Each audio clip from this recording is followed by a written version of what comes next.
नमस्कार मित्रांनो, महाराष्ट्र शासन निर्णय या यूट्यूब चॅनलमध्ये मी आपले सर्वांचे पुन्हा एकदा स्वागत करतो।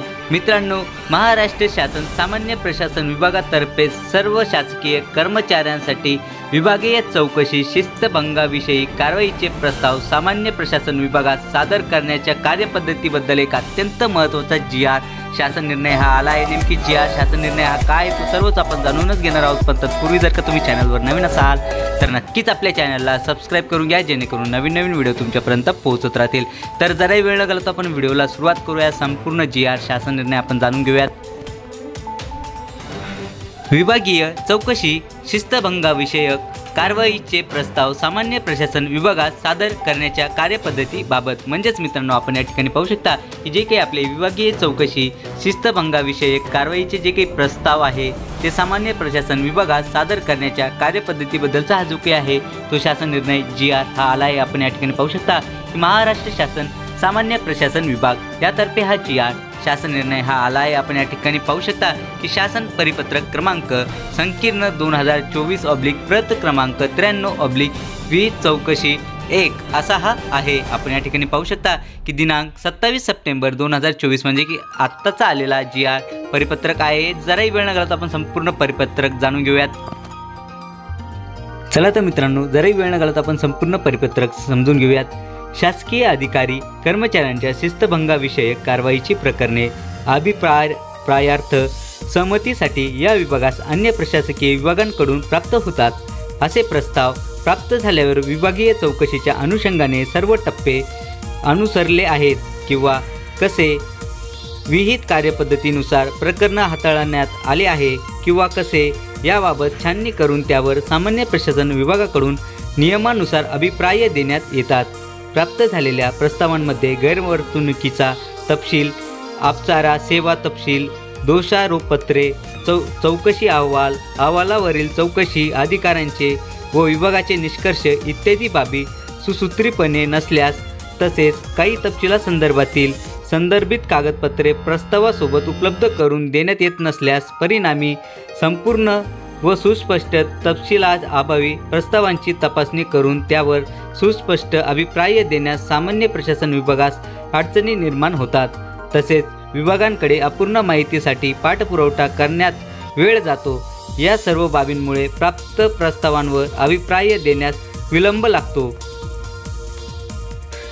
विभागांकडून सामान्य प्रशासन विभागास सहमती अभिप्रायार्थ सादर होणाऱ्या प्रस्तावांमध्ये शिस्तभंगाविषयक प्रकरणांचा तपशील व अपचाराचा तपशील विहित नमुन्यांमध्ये सादर झाल्यास अशा प्रस्तावांवर सामान्य प्रशासन विभागामार्फत त्वरित कारवाई करणे शक्य होईल। त्याचप्रमाणे विभागांतील प्रस्ताव सादर करताना सोयीचे ठरेल। विभागीय चौकशीचे प्रकरण हाताळताना एखादा टप्पा राहिला असल्यास टिप्पणी सादर करताना लक्षात ठेवून विभाग स्तरावरच त्याचे निराकरण करता येईल।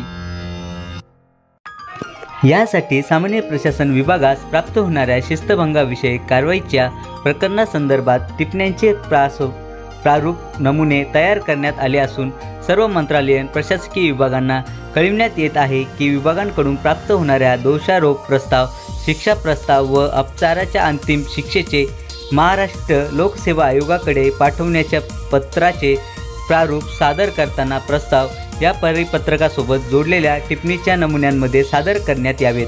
म्हणजेच मित्रांनो, तुमच्या हे लक्षात आले असेल की हा जो काही जी.आर. आहे, परिपत्रक आहे, यासोबत टिप्पण्यांचा नमुना हा या परिपत्रकासोबत जोडलेला आहे। त्यानुसारच तुम्हाला ते जे काही पत्र आहेत त्यामध्ये टिप्पण्या या सादर करायच्या आहेत।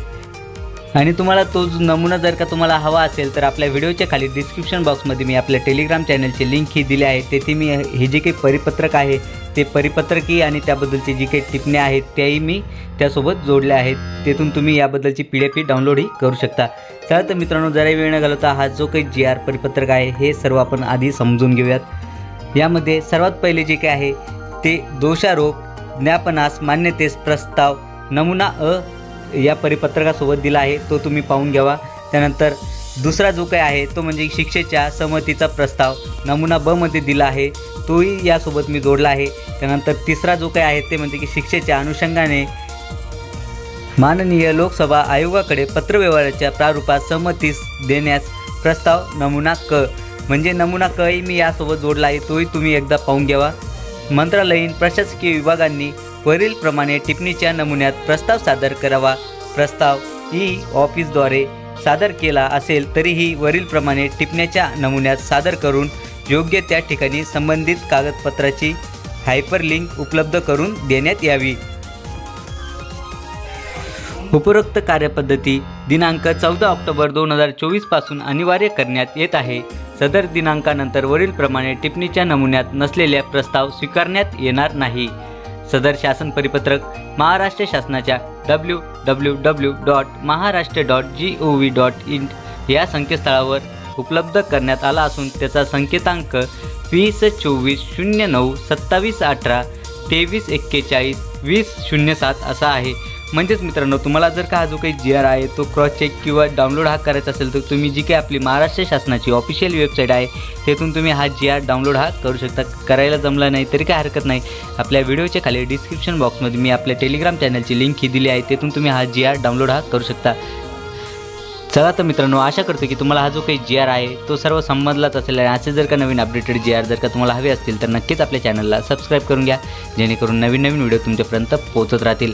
आणि मित्रांनो, नमुना अ, नमुना ब आणि नमुना क हा डाउनलोड करण्यासाठी आपल्या व्हिडिओच्या खाली डिस्क्रिप्शन बॉक्समध्ये मी आपल्या टेलिग्राम चॅनलची लिंक ही दिली आहे, तिथून तुम्ही याबद्दलची PDF डाउनलोड ही करू शकता। चला तर मित्रांनो, भेटूयात पुढच्या व्हिडिओमध्ये असाच एक नवीन अपडेटेड GR घेऊन। तोपर्यंत धन्यवाद।